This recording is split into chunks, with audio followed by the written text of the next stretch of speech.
Chimp. In January 1976, news broke of a phenomenon. Pictures showed an upright, bald ape called Oliver, who appeared to be a cross between a human and a chimpanzee, what scientists refer to as a humanzee. The existence of Oliver represented the first really tangible bit of ostensible evidence for a human-chimpanzee hybrid.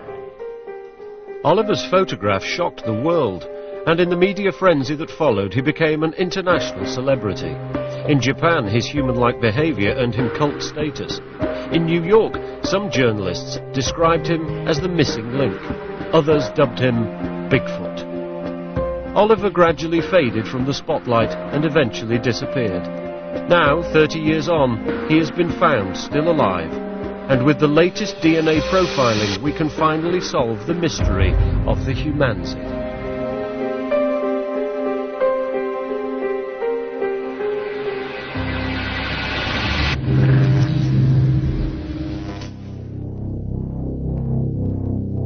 This is Oliver, an ape who's become a living legend.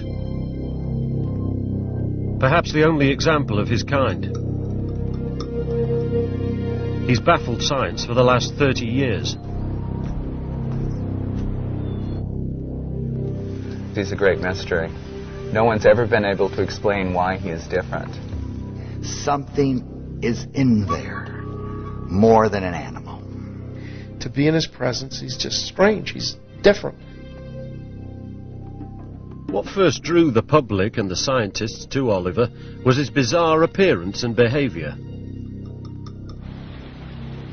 Psychology professor Gordon Gallup from the State University of New York in Albany will never forget the first time he set eyes on Oliver. I thought Oliver might be a humanzee. Oliver had some very peculiar morphological characteristics, facial characteristics that looked surprisingly human-like to me. To look at, Oliver is certainly no ordinary chimp. His head is bald and smaller than normal chimps. His jaw is not as pronounced as you'd expect, and his ears are pointed rather than rounded. His scent is different, and other chimpanzees want nothing to do with him. But it's his habit of always walking upright, something that normal chimpanzees just don't do, that made the scientists sit up and take notice. He'd been brought over from Africa as a baby in 1960 by animal trainer Frank Berger, and spent the first 16 years of his life with the Berger family at their home in Blackwood, New Jersey. Frank died a few years ago, but his widow Janet still trains chimpanzees to appear in films and on television. Her latest charge, Chippy, is no stranger to the camera. Good morning. Frank, when he was younger, my husband, he was a guide up in the Congo. His brother sent over 3 chimps. Well, 2 were chimps and 1 was Oliver. Oliver turned out to be very different from Chippy, or any other chimp she'd ever come across.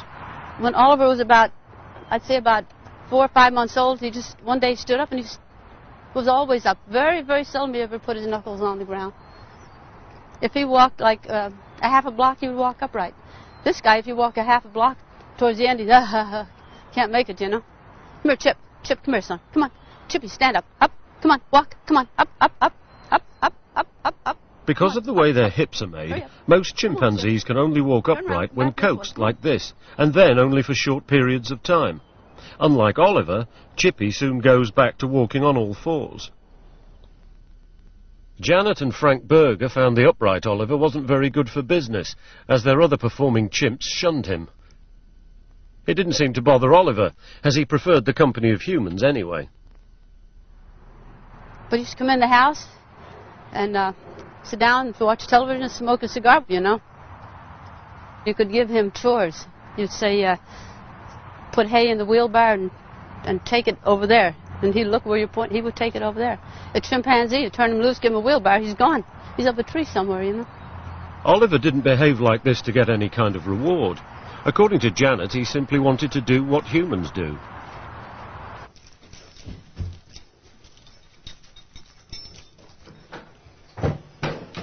See, this is what a chimp does. Now, Oliver wouldn't do that. Oliver was like a little person. He knew how to wash his hands and Here, Chimp. That's typical Chimp. Look who's up here. Look, who's up there? Who's that guy? As Oliver reached sexual maturity, it wasn't simply being house-trained that singled him out from other chimps. He developed an interest in Janet Berger.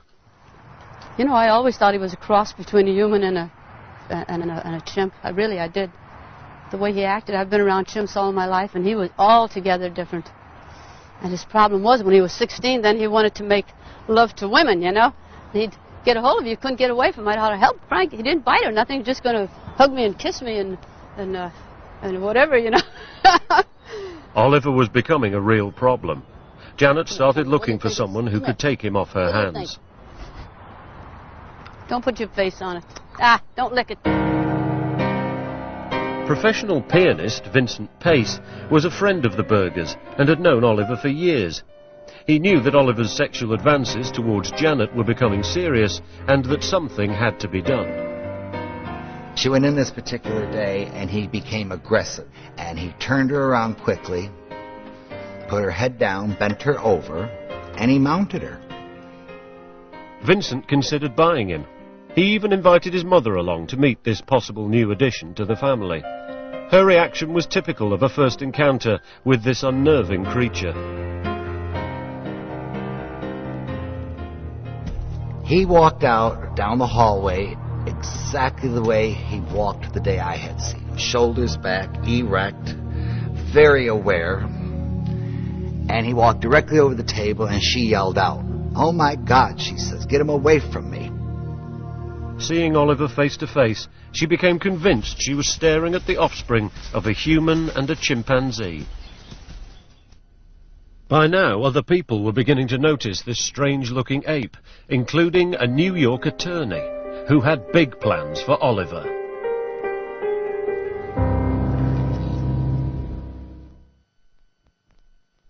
Black